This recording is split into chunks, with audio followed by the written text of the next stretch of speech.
Hey y'all, I'm JD Mixon with Gilbert Collision Center in Okeechobee, Florida, here to answer another one of your collision center or body shop questions. Another common question we hear is, what should I do if my insurance adjuster has not seen my vehicle before I gave you the keys to my car? And does this process have to be completed first? Well, you do not have to have your insurance adjuster look at your vehicle before you bring it to us.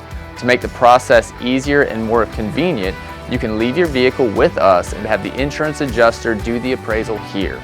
We work closely with most insurance companies and will be able to advise them of any work and repairs that need to be completed on your vehicle.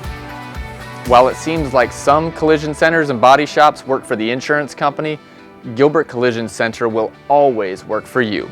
That is the Gilbert Promise. Gilbert Collision Center. We speak y'all.